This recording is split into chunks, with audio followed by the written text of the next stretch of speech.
परीक्षक आणि माझ्या समोर जमलेल्या सर्व विद्यार्थी मित्रांनो, आज मराठा विद्याप्रसारक समाज नाशिक यांच्या वतीने घेण्यात आलेल्या समाज दिन स्पर्धा या निमित्ताने मी स्पर्धा क्रमांक 2 आपल्या समोर विषय मांडते शिवशाही ते लोकशाही।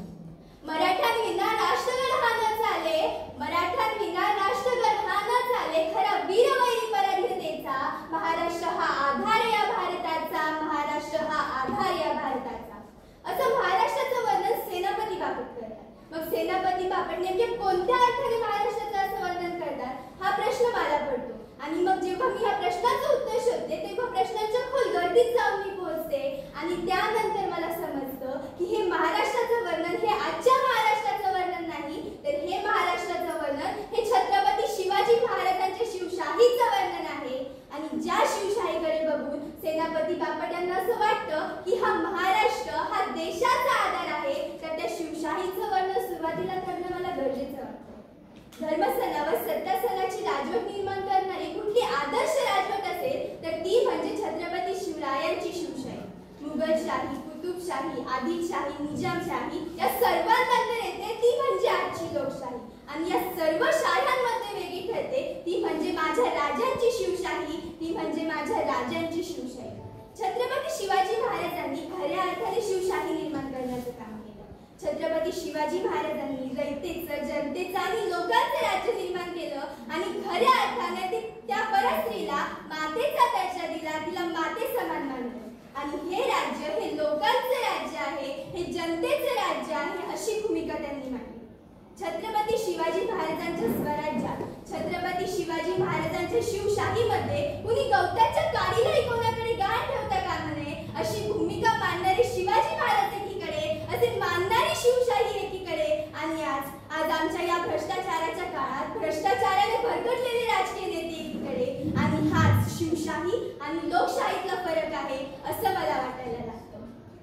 शिवशाहीमध्ये कोणी भ्रष्टाचार केला किंवा शिवशाहीमध्ये कोणी राष्ट्रद्रोही असला तर त्याला शिवाजी महाराज टकमक टोकावरून लुटून देत किंवा त्याला हत्तीच्या पायाखाली दिले जात।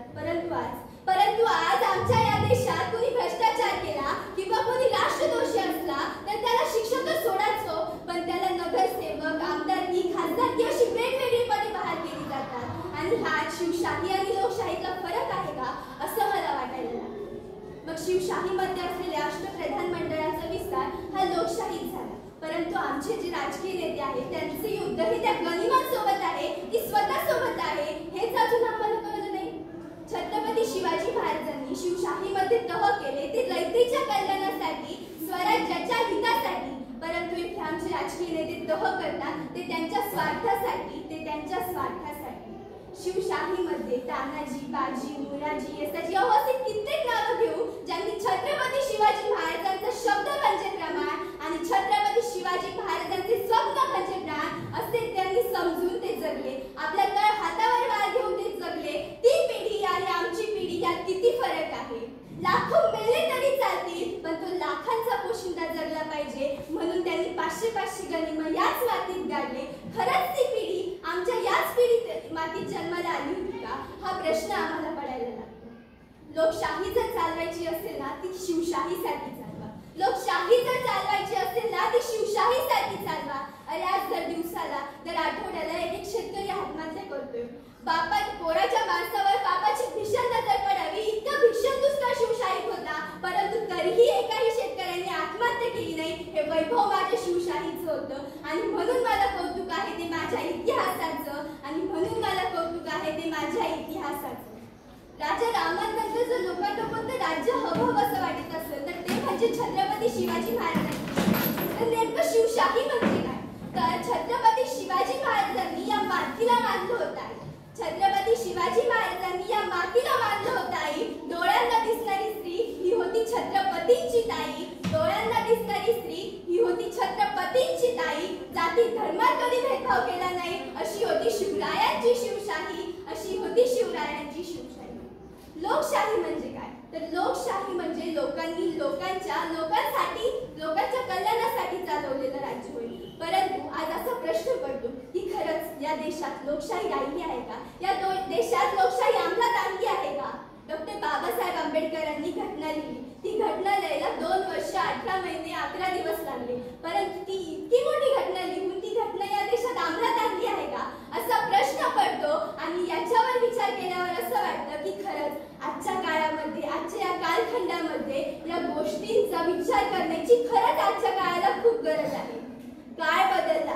मुघल आले, इंग्रज आले, मुघल गेले, इंग्रज गेले, सर्व काही झालं. आमचा भारत देश हा 1947 साली स्वतंत्र झाला. आम्ही लोकशाही पद्धत निवडली. त्यानंतर आम्ही स्वतंत्र झालो, प्रजासत्ताक झालो. लोकांनी लोकांसाठी कार्य करायला सुरुवात केलं.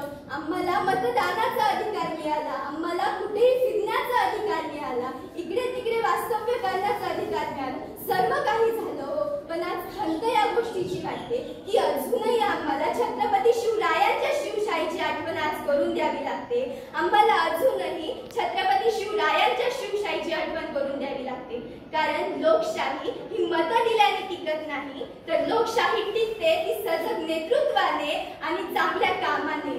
लोकशाही टिकते ती सजग नेतृत्वाने आणि चांगल्या कामाने. खरंच जर आपल्याला आज या देशात लोकशाही निर्माण करायची असेल तर जे संविधान आहे त्याचे आचार आणि विचार आपण आचरणात आणले पाहिजे आणि त्यानुसार आपण आपलं वर्तन केलं पाहिजे.